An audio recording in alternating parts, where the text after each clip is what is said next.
Bonjour à tous et bienvenue dans ce 20e épisode de Geographica, le podcast qui vous parle de l'Afrique. Aujourd'hui, on va s'intéresser à un secteur en plein développement sur le continent africain, celui du jeu vidéo. À l'heure actuelle, le jeu vidéo en Afrique représente seulement 1% du marché mondial.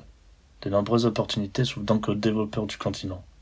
Au-delà de l'aspect financier, nous allons voir que le jeu vidéo est un support idéal pour transmettre le savoir et les traditions. Des développeurs africains se sont lancés le pari de faire connaître leur histoire et légende par ce moyen. Je suis Shams et Corentin répondra aux questions que l'on se pose sur ce sujet. Bonjour Corentin. Peux-tu nous dire en quoi le jeu vidéo représente un secteur d'avenir sur le continent africain ? Salut Shams. Le jeu vidéo est un secteur prometteur car la population africaine est très jeune et les plus gros consommateurs de jeux vidéo à travers le monde sont principalement les jeunes.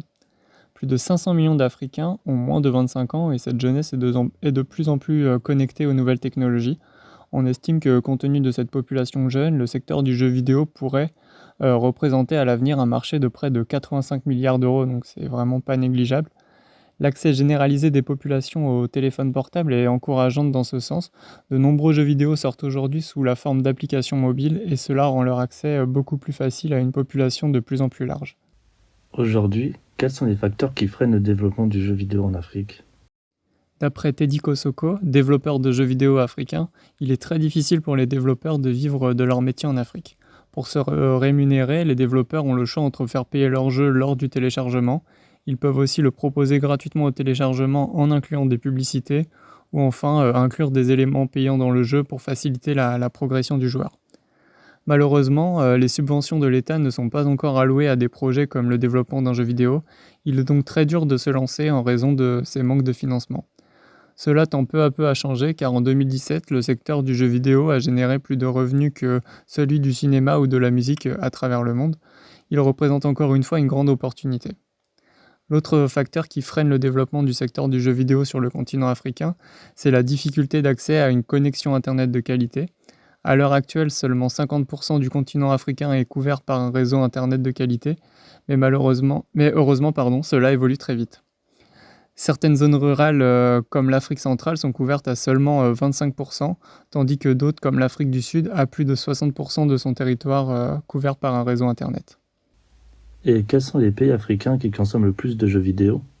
Alors sans grande surprise, les plus gros consommateurs de jeux vidéo en Afrique, c'est bien sûr les pays les plus riches du continent. Le premier, c'est l'Égypte avec un marché de 293 millions de dollars, suivi de l'Afrique du Sud, du Maroc, du Nigeria et de l'Algérie.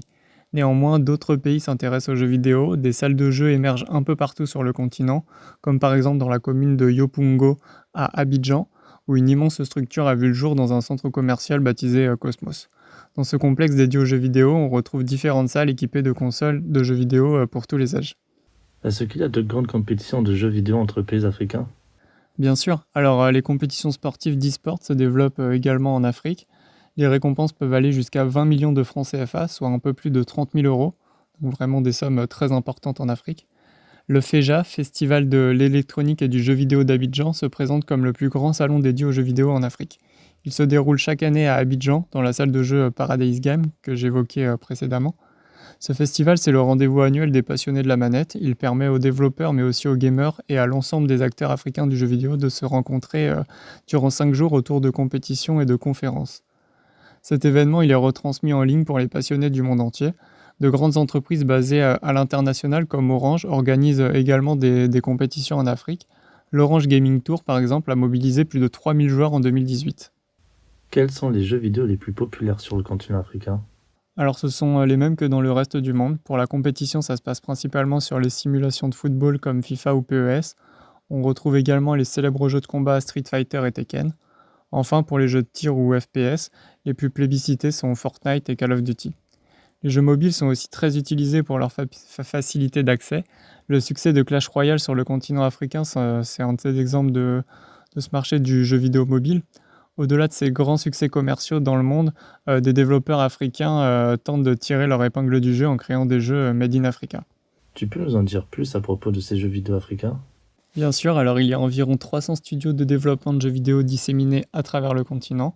Ce sont principalement de très petites entreprises avec moins de 10 salariés.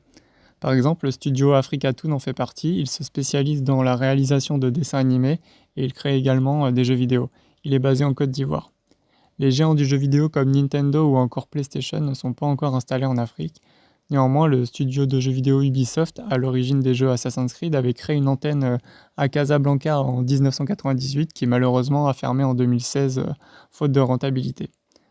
Au Cameroun, il y a la société Kiro Games. Elle est à l'origine d'un jeu vidéo qui s'appelle Orion. Ce jeu a rencontré un grand succès à l'international. Il raconte l'histoire d'un prince et d'une princesse déchus de leur trône. Ces deux protagonistes, ils vont être embarqués dans une longue quête pour trouver des alliés et reprendre le contrôle de leur royaume.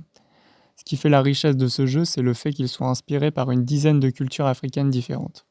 Comme on l'a dit, ce jeu il a rencontré un grand succès, notamment en Occident, alors qu'en Afrique beaucoup moins.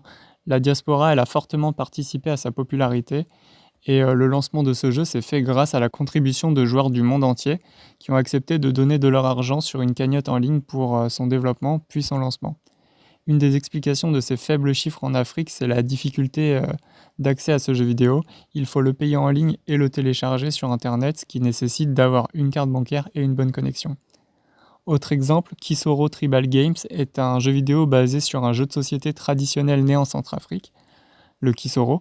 Son créateur, Teddy Kisoko, a cherché à transmettre les mythes et légendes de son continent à travers ce jeu vidéo qui relate diverses histoires par le biais d'un jeu de société populaire en Afrique.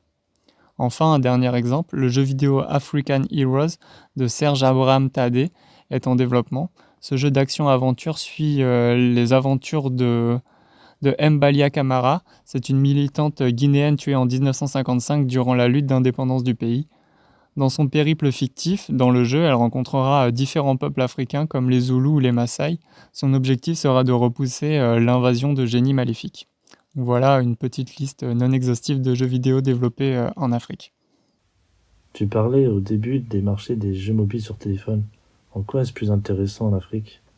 Le marché du jeu vidéo sur smartphone présente de meilleures opportunités car en Afrique francophone, par exemple, le taux d'utilisation du smartphone il est de 80%. On estime qu'il y aura fin 2021 près de 700 millions d'utilisateurs de smartphones en Afrique. Aujourd'hui, il est beaucoup plus facile de se procurer un téléphone portable qu'un ordinateur ou une console de jeux vidéo. C'est donc pour ces raisons que les développeurs de jeux vidéo africains se concentrent aujourd'hui sur ces plateformes. Kiro Games, qu'on a cité précédemment, a bien compris cela et il se lance dans le développement d'un jeu vidéo 100% camerounais qui se veut être une simulation de la vie en entreprise en Afrique. Pour conclure, pourrais-tu nous donner quelques chiffres sur le marché du jeu vidéo en Afrique ? Bien sûr, il faut rester optimiste. J'ai quelques chiffres qui vont dans ce sens pour le secteur du jeu vidéo en Afrique. En 2014, ce marché était de 105 millions de dollars. 4 ans plus tard, en 2018, le marché représentait 570 millions de dollars, donc une augmentation de près de 500%. Il n'y a pas encore de chiffres sur la progression entre 2018 et 2021, mais elle doit suivre cette tendance. Nous avons évoqué en début d'épisode les facteurs qui freinent le développement du jeu vidéo sur le continent. L'un d'entre eux, c'est le pouvoir d'achat des Africains. À titre de comparaison, un joueur africain dépense seulement 10% de l'enveloppe jeu vidéo d'un Américain. Malgré cela, encore une fois, je tiens à rester optimiste. Le marché du jeu vidéo en Afrique a toutes les raisons de se développer à l'avenir. Les communautés de joueurs sont de plus en plus nombreuses et la pratique du jeu vidéo tend à se démocratiser sur le continent. Merci. Merci Corentin pour toutes ces infos. Voilà qui conclut ce 20e et dernier épisode de la première saison de Geographica. Nous espérons que vous avez passé de bons moments et surtout que vous en avez appris plus sur l'Afrique. On se retrouve à la rentrée de septembre pour la saison 2 du podcast. En attendant, bonne semaine à tous et à bientôt. Aluma ye beni miriya de wallahi de diga minanko